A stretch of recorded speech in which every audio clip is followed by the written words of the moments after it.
El vil y perverso fantasma de la guerra comienza a desplazarse al continente africano. Hace unas horas, el presidente de Nigeria ha pedido autorización al Senado de su país para una intervención contra su vecino Níger. Una situación crítica, dos países con distintas miradas, aparentemente tienen nombres parecidos, sin embargo la diferencia entre ambas es muy fuerte. Una de ellas de origen o colonizada por los británicos, la otra por los franceses.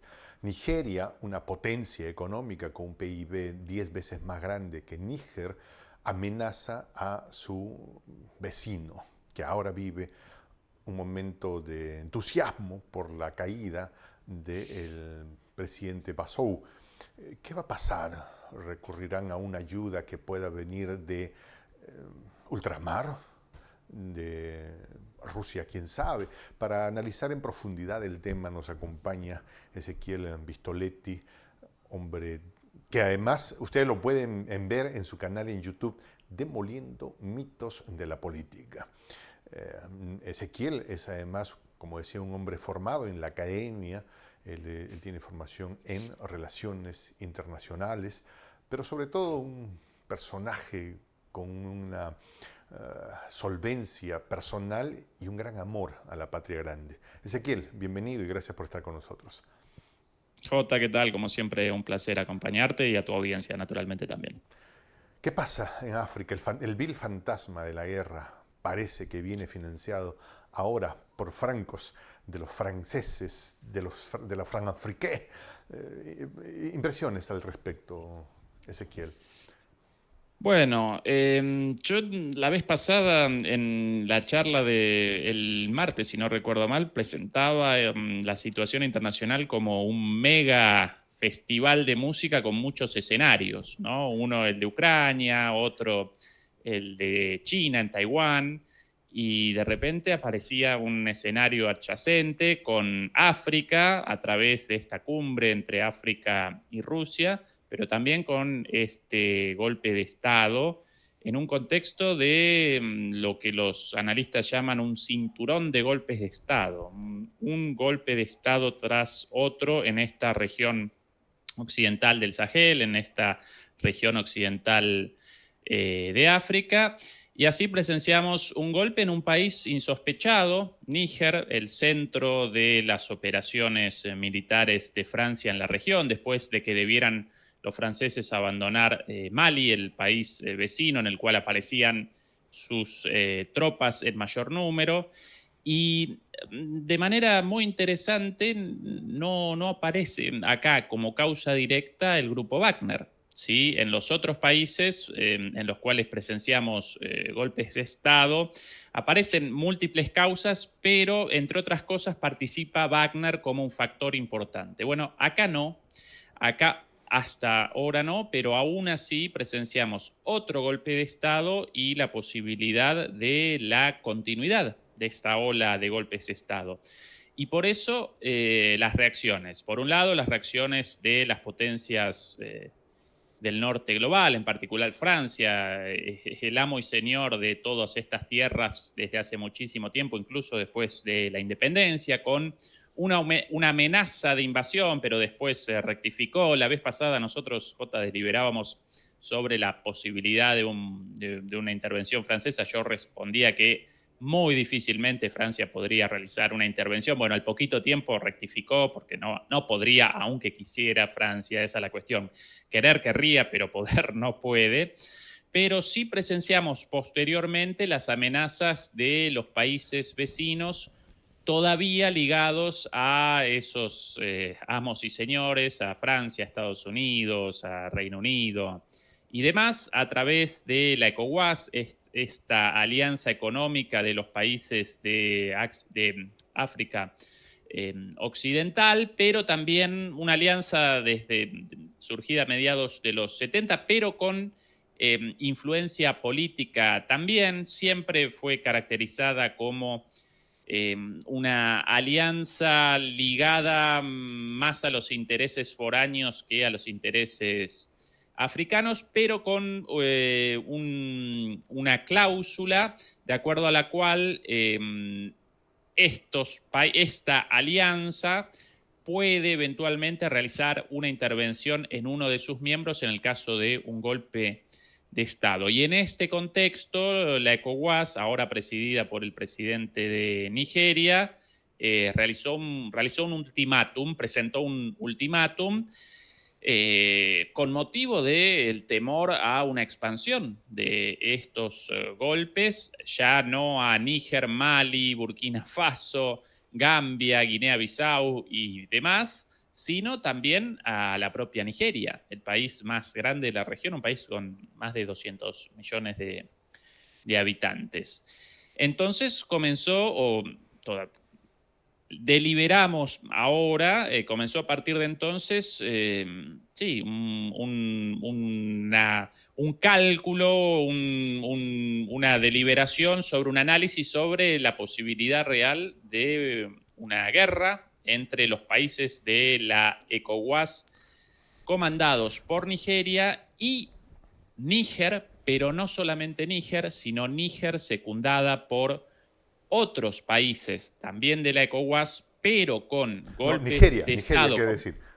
Nigeria contra de, Níger. de Nigeria, Ujú. secundada por otros países, contra Níger, perdón, contra Níger, pero Níger secundada también por otros países en los A ver. cuales ya fueron realizados golpes de Estado como Mali y Burkina Faso con presencia de Wagner. Todos estos aparecen suspendidos, tanto Níger, Mali como Burkina Faso, y con propias sanciones implementadas por la ECOWAS. Entonces, comenzaría por un lado una invasión de estos países de la ECOWAS pro-occidental contra los países de la ECOWAS anti-occidental. Segura, en el caso de una situación así, de seguro el norte global convalidaría esto como una intervención militar y no como una invasión.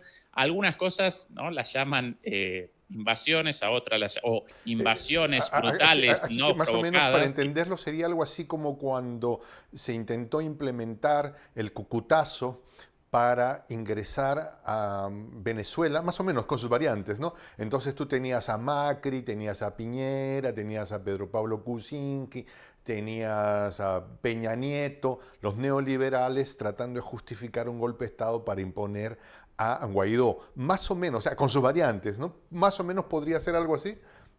Algo así, pero con una intervención militar directa. Algo así, también comparable a la suspensión de Venezuela en su momento del Mercosur, pero aquí no aparece en cuestión solamente la suspensión de Níger.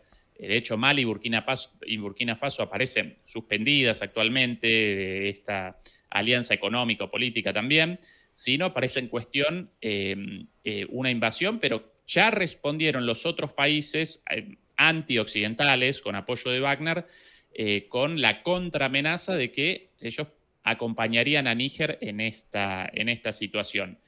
Eh, bueno, esa es el contexto general, esto de invasiones buenas e invasiones malas.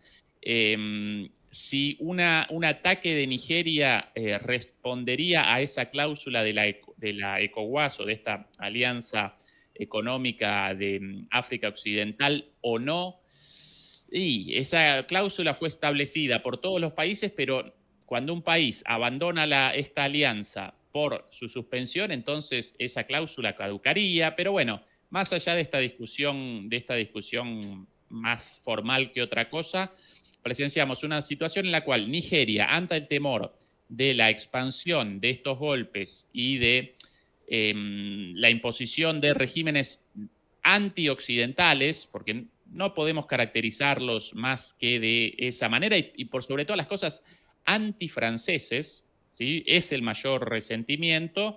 Bueno, ante este temor, ¿podría Nigeria responder militarmente?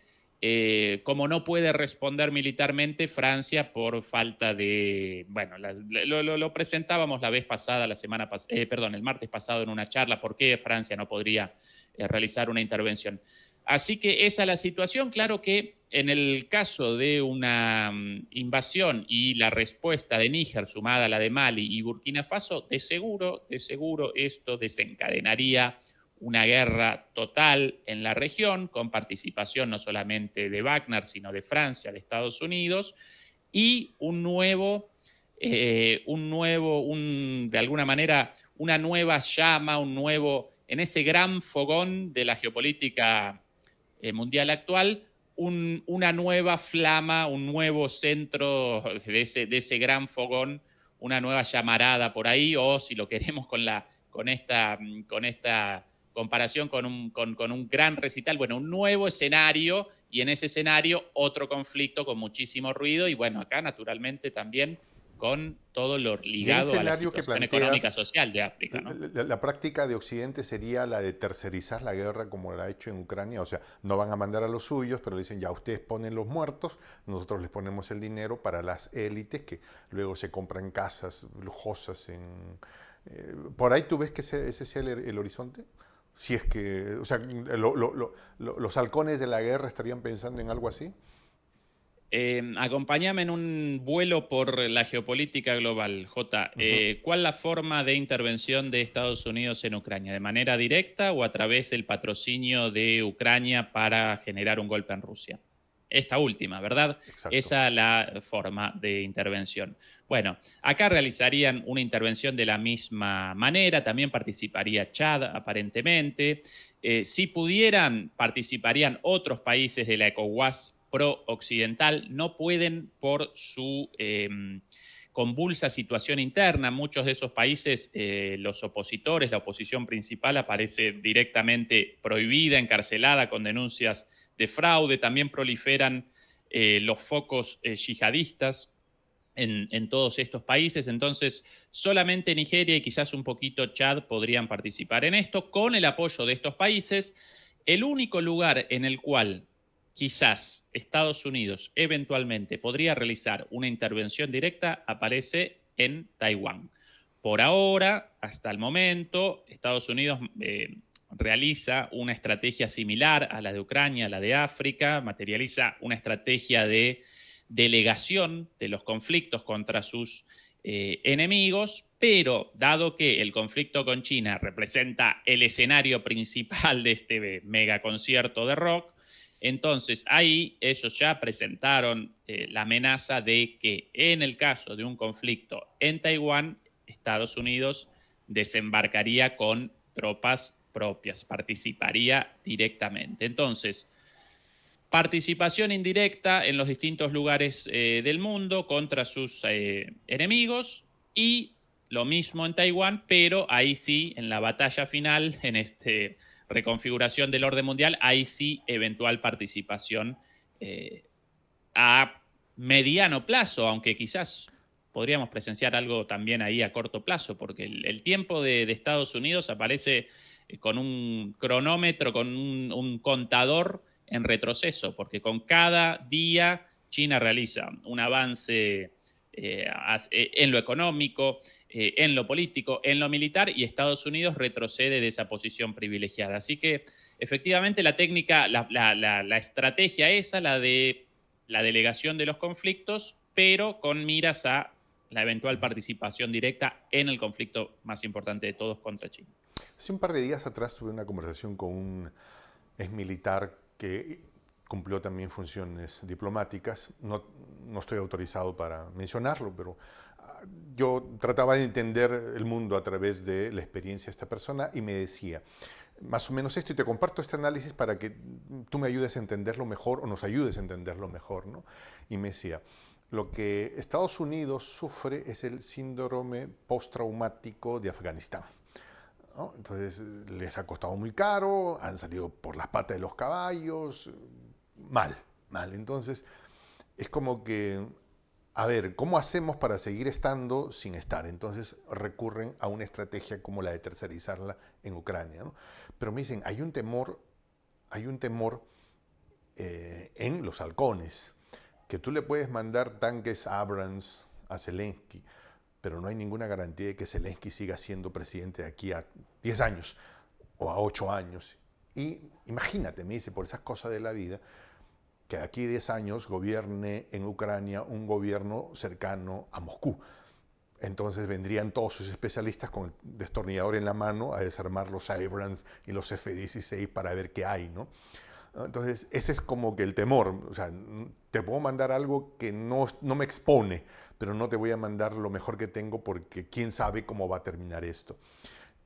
Y este mismo escenario podría moverse a estas iniciativas ahí en el África, es decir, vámonos a hacer que estos se peleen, nosotros ponemos los recursos y todo, pero primero, ¿hasta dónde tendrán las espaldas suficientes para un proyecto de ese tipo?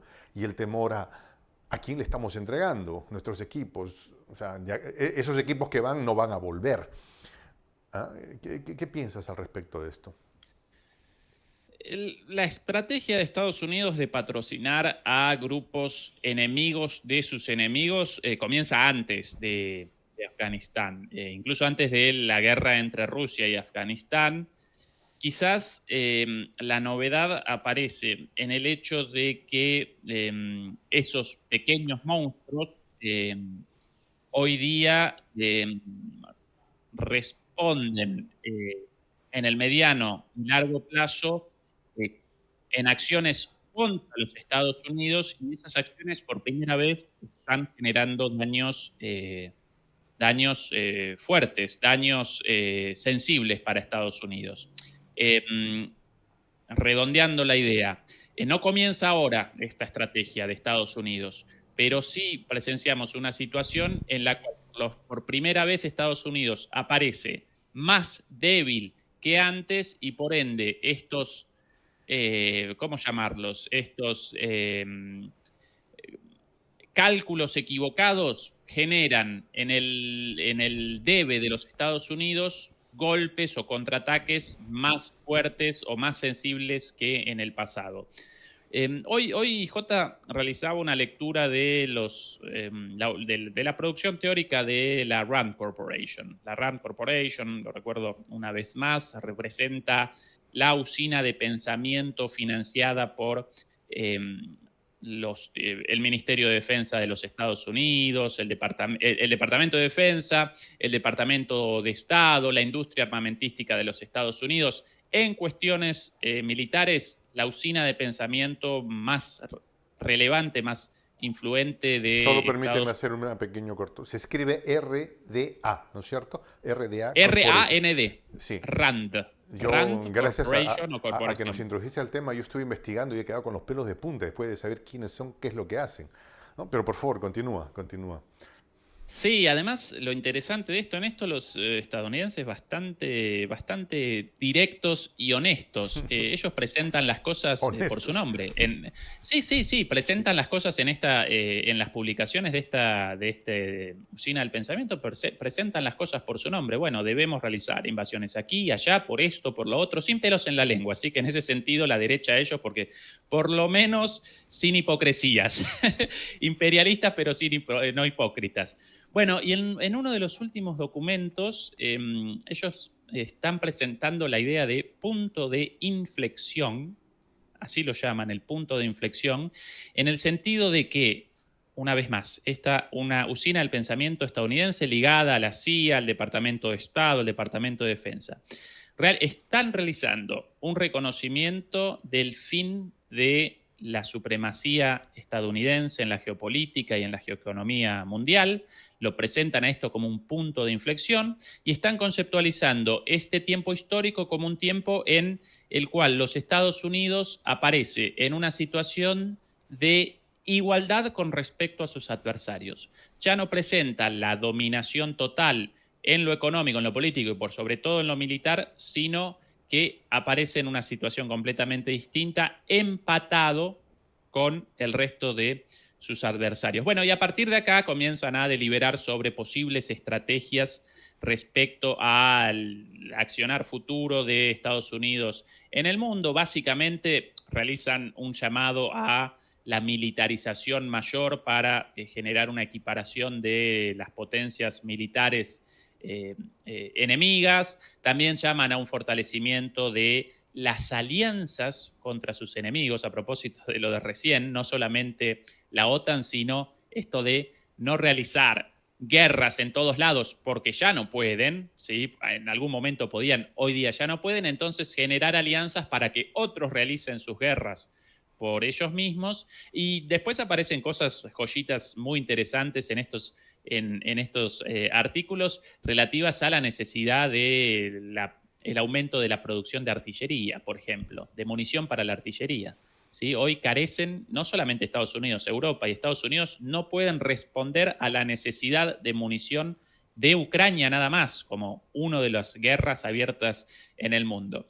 Pero bueno, recojo el argumento, ¿sí? Respondí a tu pregunta sobre los Estados Unidos y esto de patrocinar a enemigos de los enemigos y que después estos, como por ejemplo el islamismo radical, y que después estos freedom fighters, estos luchadores de la libertad, como en Afganistán, de repente vayan a metamorfosear en los talibanes, en Al Qaeda, en el ejército islámico y que después respondan mordiendo la mano del amo, ¿no? Bueno, esa es una cuestión de hace mucho tiempo. Lo nuevo, esto de este punto de inflexión en el cual ya no aparecen tan fuertes como para poder realizar esa estrategia y después que sus consecuencias no generen mayores inconvenientes, sino que están ellos mismos determinando que ya no pueden más esa estrategia de nosotros, los dueños de la pelota, determinamos todo como queremos, patrocinamos a los enemigos de nuestros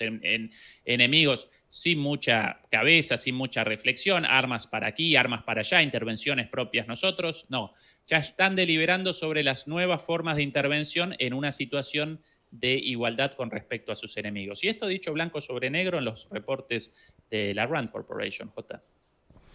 Ahora, yo quería que esto lo veamos desde, vamos, una cosa es la realidad y otra cosa es cómo nos las presentan y cómo tienen capacidad de revendérnoslas. Hace unas horas atrás se ha sabido que el dueño del diario El Mercurio estuvo en su momento reunido con el presidente Nixon, coordinando con los señores de la CIA para evitar que Allende tome el poder. Ya desde entonces, y lo negaron en todos los idiomas en aquel entonces, y ahora ya es documento desclasificado. Te pongo este referente porque por este oficio que tenemos, Ezequiel, de estar frente a cámaras, tienes oportunidad de hablar con mucha gente en muchas partes del planeta.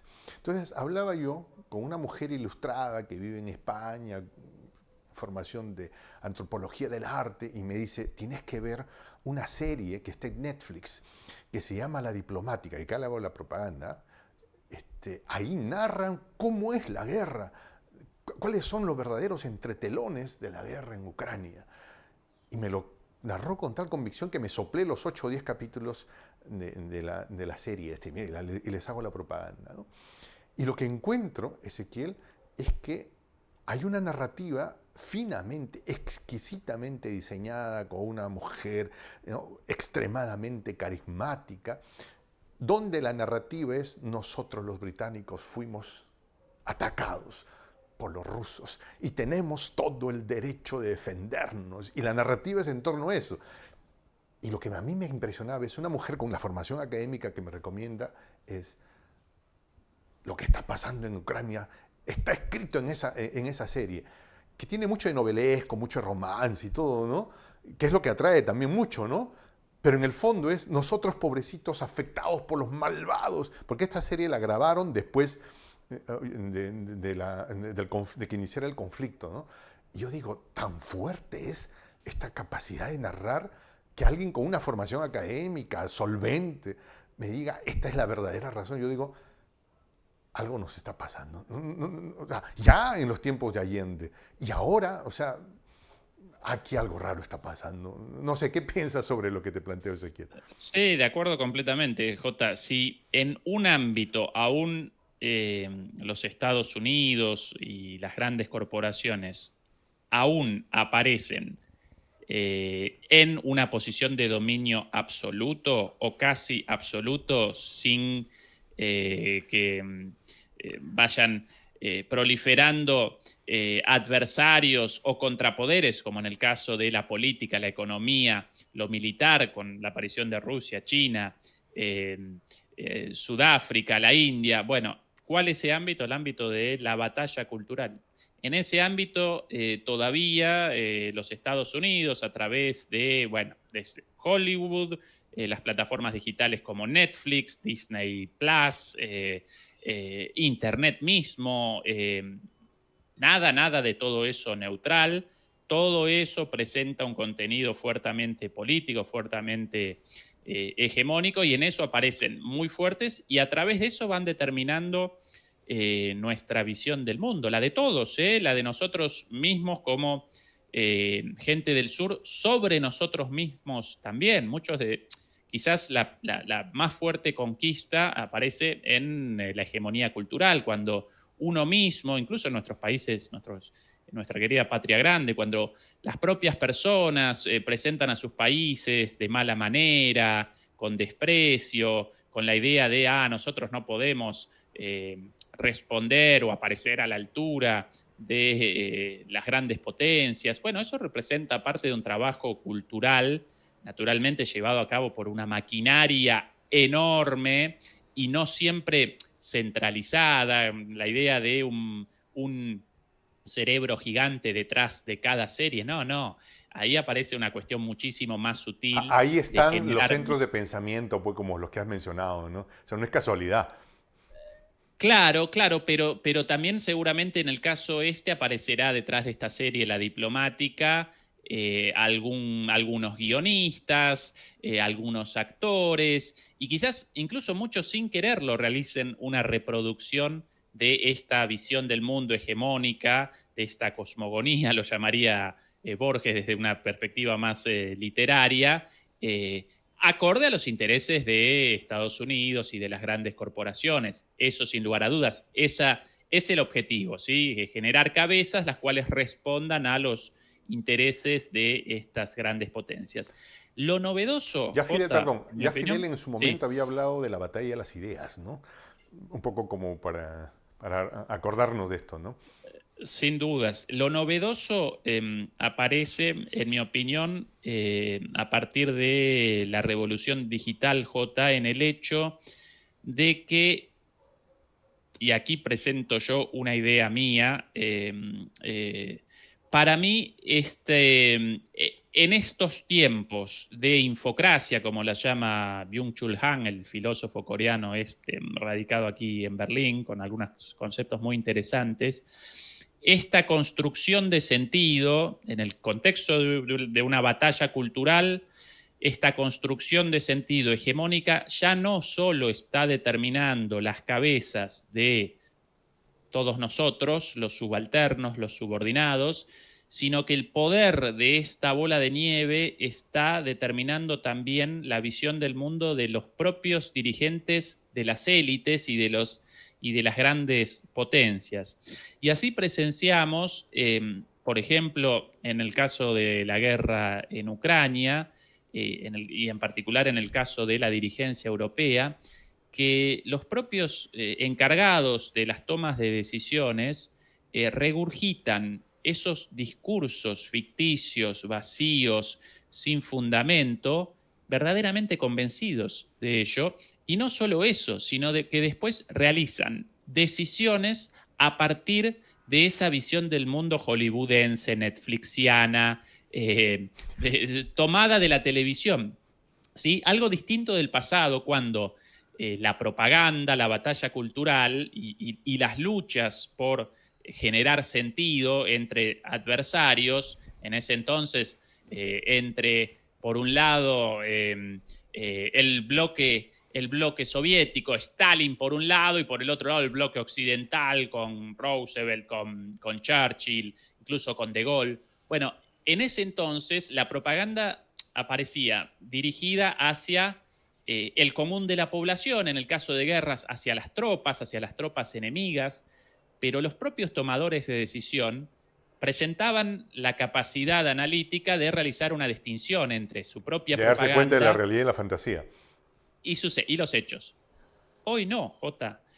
Hoy, a través de la revolución digital, bueno, que no aparecemos todo el día frente a una pantalla, grande o chiquita, con el celular, el bombardeo, ¿no? Una sobresaturación de información y de noticias, los propios líderes también aparecen perdidos, a veces incluso respecto a sus propios intereses. Y a propósito de lo de la Rand Corporation, yo a veces, una vez cada tanto, recorro la página de esta fundación con una de esas bolsitas de papel de los aviones, porque cada tanto me acometen las arcadas por las barbaridades leídas ahí. Pero bueno, otra de las cosas leídas hoy en la página de estos muchachos, están ya presentando ellos este proceso como ellos lo llaman la era de la decadencia de la verdad. Y lo interesante de todo esto, lo están presentando como un problema para ellos mismos, porque aparentemente, según los propios cerebros, los geoestrategas estadounidenses, esta confusión entre verdad y ficción, esta proliferación de noticias, de operaciones de prensa, de fake news, de noticias falsas, está también determinando el deterioro de la propia seguridad nacional de Estados Unidos, ¿sí? Ya representa un problema para ellos mismos esta indiferenciación entre la verdad y la mentira, ¿sí? Entonces ahí aparece una diferencia, Jota, muy interesante. La lucha por el sentido estuvo presente siempre, ¿sí? A través de la propaganda, desde la antigua Grecia o más atrás aún, en cualquier guerra, siempre representó una parte de la guerra. Pero hoy ya no está alcanzando al común de la población, sino incluso a las grandes potencias y a sus dirigencias, ¿sí? Y de ahí quizás podamos generar sentido del sinsentido de muchas de las decisiones de los líderes del norte global en un periodo, en una era de decadencia para ellos como esta, cuando de repente determinan cosas sin el más sentido, sin pies ni Digna cabeza, de los incluso tres a veces, chiflados.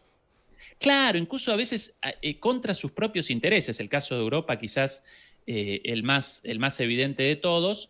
Claro, manipulados por sus propias herramientas de manipulación. Eso es lo interesante. Eso le llamarían karma a algunos. Bien. Podríamos llamarlo así. Zelensky y sus 10 puntos de paz. Ya comienza a hablar de paz. Era una palabra a la que no quería aproximarse de ninguna manera. Pero ahora hablemos de paz, ha dicho. ¿Qué ves ahí?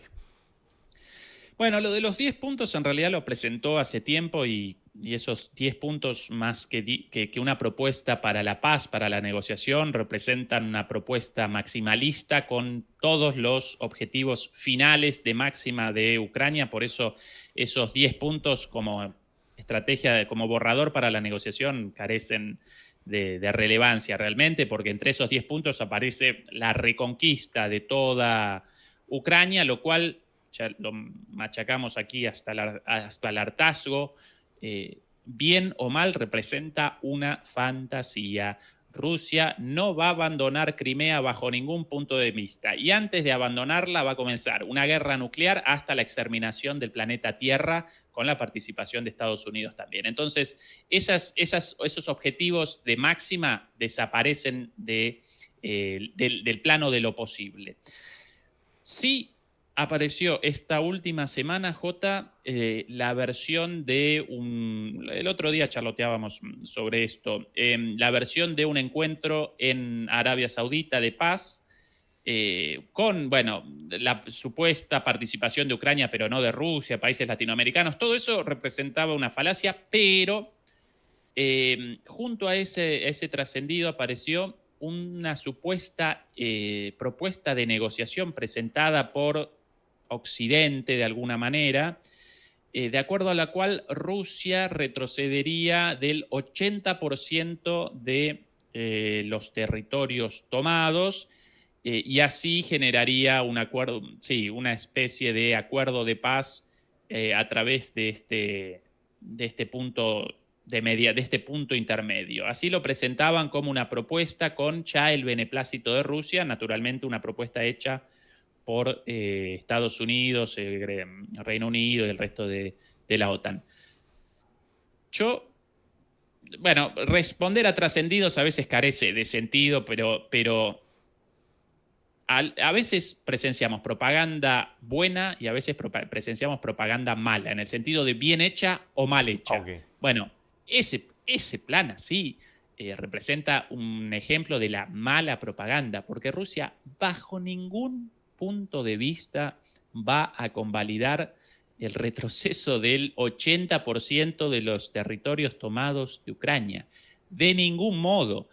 La negociación va a aparecer en su momento en torno a cuánto más de Ucrania conquista Rusia y cuánto menos, y naturalmente alrededor de el punto fundamental, y aquí el problema, la neutralidad de Ucrania respecto a la OTAN. Eso determinó el inicio de la guerra, desde el principio eso representó el corazón, más allá de la dialéctica de la desnazificación y todas estas eufemismos para presentar un problema. El problema aparecía en la posibilidad del ingreso de Ucrania a la OTAN y en el hecho de que Rusia rechazaba eso por un temor legítimo a un ataque desde un país vecino.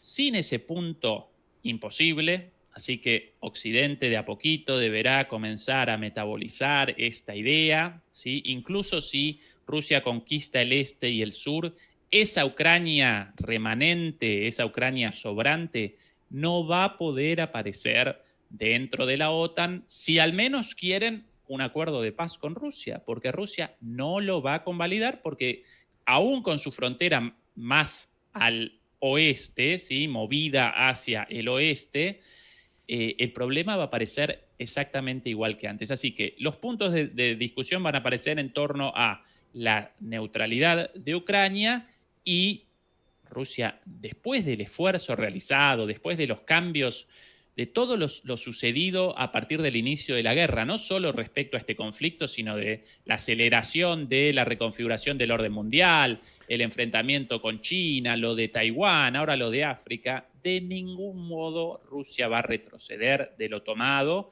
y muy probablemente quiera un poco más, ¿sí? Así que esa versión yo la rechazo de plano, aunque represente un trascendido. Pero bueno, quizás otro hecho significativo de todo esto, Jesús, el hecho de que ya mismo el norte global, Occidente, comienza a presentar esta idea de, bueno, comencemos de a poquito la negociación, ¿no? De una paz. Triste porque esta negociación podría haber comenzado, de hecho comenzó hace mucho tiempo y Occidente envalentonado la rechazó. Y bueno, en el medio miles, quizás cientos de miles de pérdidas humanas, hasta que finalmente Occidente de a poquito comienza a retroceder en su empeño, en su obstinación y a presentar la idea de una negociación. Lo de Riyadh no va, ¿no? No se sabe nada. El encuentro en Arabia Saudita debió haberse llevado a cabo en todo caso, si es que, como tú dices, queda más bien en un globo ensayo, ¿no? Indicaba que iba Yo a por ser eso la otra 5 y vez 6, ¿no? Parece que no hay nada, ¿no? Yo por eso la vez pasada lo rechazaba porque ni siquiera Arabia Saudita lo había convalidado como algo oficial. Eh, Rechazaba de plano esto de un encuentro en el cual participara Brasil, México, la India sin Rusia. De ningún Pero algo modo, debía haber propaganda. pasado al punto que Andrés Manuel dijo, yo no voy si es que no invitan a Rusia. O sea, algunas cosas... De acuerdo, pero puede que sí, Jota. Deliberamos sobre un trascendido, pero otra vez más, No hay nada. Mm. recordemos esto de que increíblemente esta versión comenzó con el New York Times, ¿no? Sí, De claro. que como parte de ese mecanismo y como en el marco de esta situación en el cual la propaganda ya va determinando la visión de los propios líderes, a veces los líderes, en este caso Ok. rápidamente e inteligentemente Andrés Manuel López Obrador respondió a esto, pero como si eso representase una versión oficial. Y quizás respondía a un globo propagandístico también. Quizás Exacto, será exacto. realizada una reunión o no, pero de esa forma seguro que no. La paz, vista desde Occidente, implica varias cosas, creo, ¿no? Si es Estados Unidos es nunca más, nunca más los tubitos que fueron volados por los duendes. La paz para Europa significa véndeme tu gas, veamos cómo. Es una expectativa. La paz para Rusia es vendo en China, pero ahora también vendo en Europa. Cada quien tiene su propia mirada. y buscando en los viejos acuerdos de Minsk, que ya parecen viejos, o sea, ya casi uno cuando piensa en los acuerdos de Minsk, casi piensa en los acuerdos de Yalta, ¿no? Más o menos ya están así como sepultados en la historia. Pero rebuscando en algunos papeles, en algún momento se hablaba de que esta república del Donetsk y Donbass podrían en su momento seguir, debieron haber seguido permaneciendo en Ucrania con derecho a voto de bloquear cualquier intento de unirse la república completa de Ucrania a la OTAN. El horizonte no podría ser, digo, ya asumiendo extrañas posibilidades y en el ámbito de las posibilidades, no sería, oiga, que Putin digan, bueno, declararemos que estas repúblicas sean independientes, con asiento en Ucrania, de tal manera que yo pueda asegurarme de que esta nunca se una a la OTAN, revivir un poco los acuerdos de Minsk, o ya lo ves absolutamente descartado. Difícil, difícil. Hasta cierto punto en la guerra, durante los primeros meses, para mí esa posibilidad aparecía como plausible. Yo en todas mis apariciones públicas realizaba un llamado militante a la negociación y a la reedición de esos acuerdos a partir de las nuevas realidades, pero sobre la base del mismo principio. Hoy día ya no. Ya parece un poco como ficción, Jota, y de hecho el armisticio primero y eventual acuerdo de paz, quizás ni siquiera podamos materializar un acuerdo de paz, sino solamente un armisticio, difícilmente vaya a restablecer, en el caso de Europa y Rusia, una relación económica como en el pasado. ¿Putin se va a contentar sin llegar a cerrar todos los puertos en el Mar Negro? Eso quizás sí, pero lo de la reedición de la relación económica entre Rusia y Alemania, para mí, hoy día, por las charlas sostenidas con líderes europeos y por el aprendizaje hecho por los rusos, más aún después de la confesión de Merkel y de Hollande, que los acuerdos en realidad representaban excusas para no generar tiempo,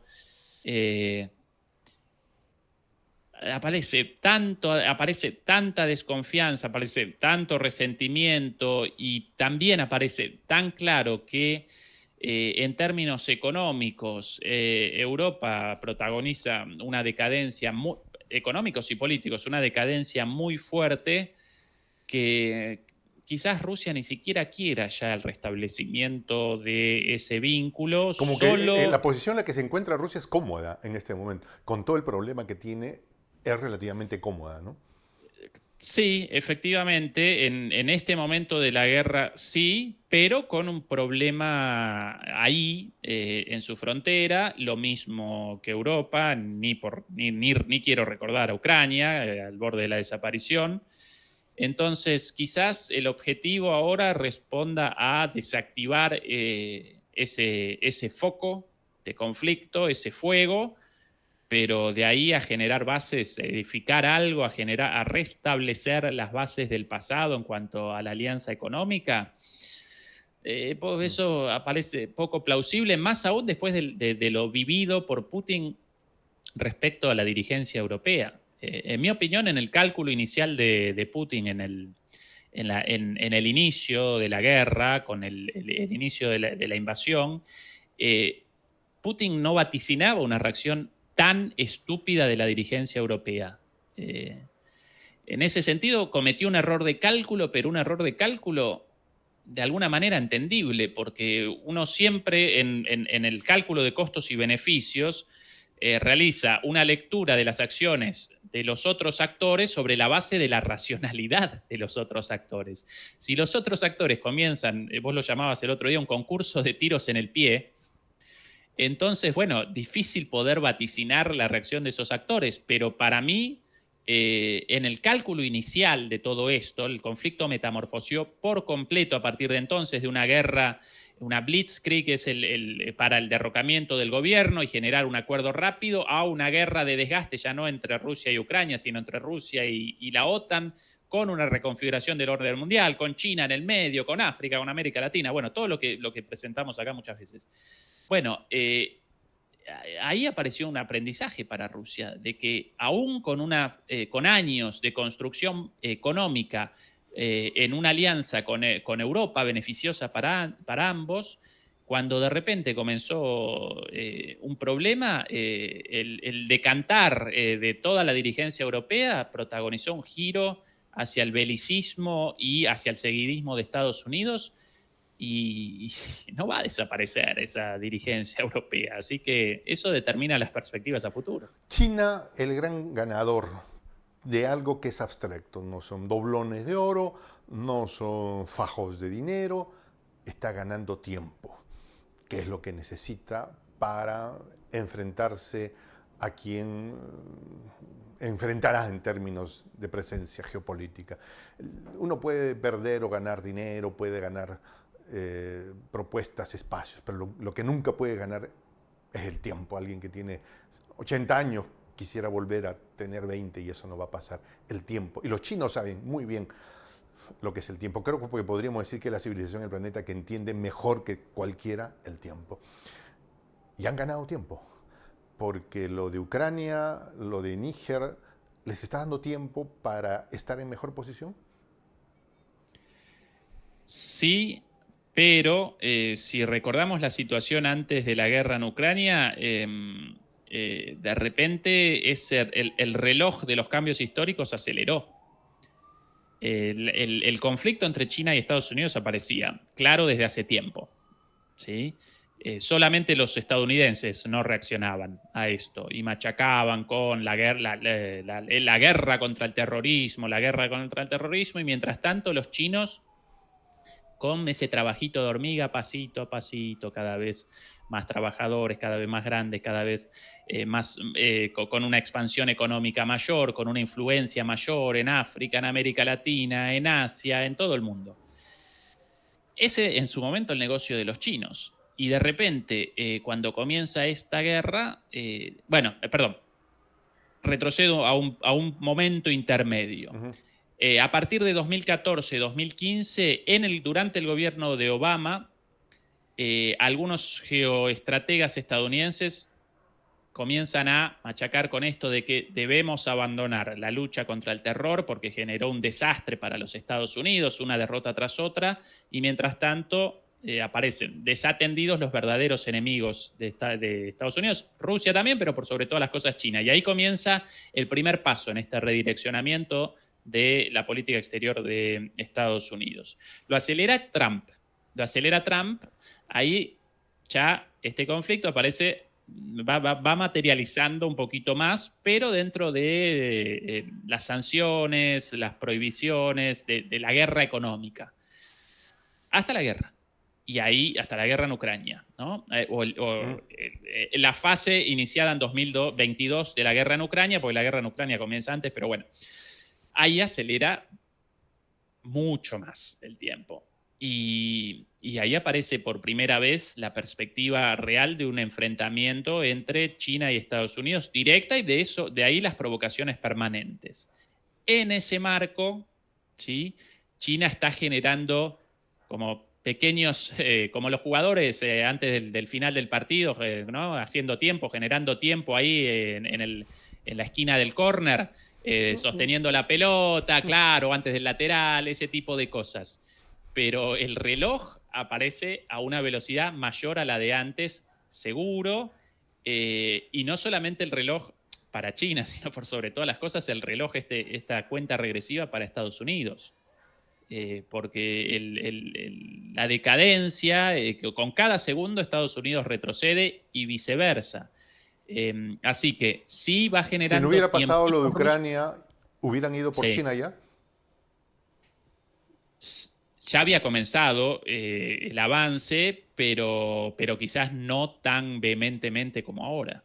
Esto aceleró todo y de hecho quizás despabiló a los estadounidenses respecto a la fortaleza de China y despabiló al mundo, al hecho de que de repente la revuelta del sur global, la podíamos vaticinar hace un año, 2 años, esto de que de repente los africanos rechazan el yugo de toda la vida, Arabia Saudita genera un acuerdo de paz con Irán, gracias a los chinos, toda Arabia, todo el mundo árabe, productor de petróleo, de ahí su importancia, también protagoniza un desplante a los Estados Unidos. América Latina rechaza también una guerra impuesta.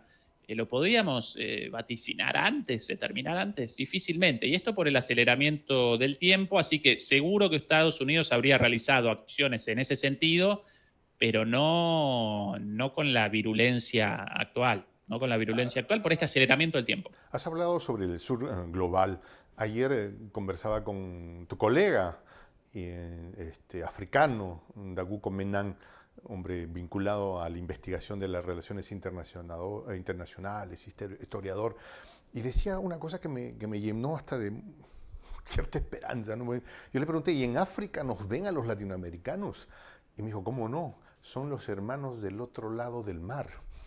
¿Y qué saben, no? Entonces me habló de Latinoamérica y me dijo, en África se quiere mucho a Latinoamérica, pero sobre todo a la más chiquita, a la más querida. Bueno, Cuba, no es la más chiquita, pero literal, ¿no? Es como, y hay un hermanamiento, los hermanos del otro lado del mar.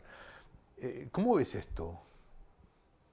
Bueno, una anécdota personal, Jota. Aquí en Alemania, por casualidad, de casualidad, apareció como vecino mío uno de un hombre mayor, ya de 70, 80 años, uno de los dirigentes, uno de los luchadores de la independencia de Namibia en su momento, del yugo alemán. Namibia, una colonia alemana, y él recordaba cómo en los años 60, cuando él jovencito, ¿no? Un chico de 18, 20 años, una vez lo comisionaron sus superiores para que recogiera del aeropuerto de incógnito al Che Guevara.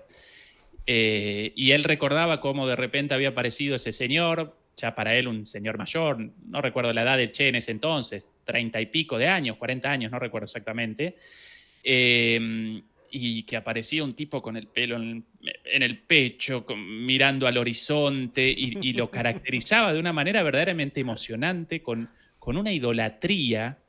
Inmediatamente eso generó una amistad entre nosotros, naturalmente, pero aparecen muy unidas las historias de América Latina y de África por la opresión, pero también por las luchas, y con la de Cuba mucho más por la participación directa de la Revolución Cubana en todos los procesos de liberación de África, no solo de la Unión Soviética, como recordaban el otro día muchos líderes en la cumbre entre Rusia y África, sino con Cuba en particular, ¿no? Así que ese vínculo histórico está presente ahí, sin dudas. Ezequiel Vistoletti, querido amigo, conductor del canal de YouTube Demoliendo Mitos de la Política, ha estado con nosotros aquí en Prensa Alternativa, un hombre con quien además se puede tener una exquisita conversación, pero no se olviden de seguirlo en su canal, en la que tiene material exclusivo y de profundo análisis. Ezequiel, muchas gracias por haber estado con nosotros. Quisieras tener una reflexión final. No, Jota, como siempre, un placer, y a todo el mundo que recuerde que aparecemos en tiempos de cambio y que la información y el análisis certero, fundamentado, como por ejemplo el de tu canal, el de mi canal, representan hoy día no ya un complemento, sino una obligación, una necesidad en contra de la manipulación y para que no nos direccionen tirados de la nariz hacia donde quieren ellos, los poderosos. Vean la diplomática para que vean los pobrecitos británicos, ¿no?, que tienen que soportar la persecución. Hasta propaganda les hago yo. Fíjate tú. Mi nombre es Juan José del Castillo, el J. Gracias por haber estado con nosotros aquí en Prensa Alternativa. Me despido con esta expresión, en el quechua milenario, en el quechua de los incas, Tupananchis Kama, cuya traducción al español es hasta volvernos a encontrar. Y apago esto.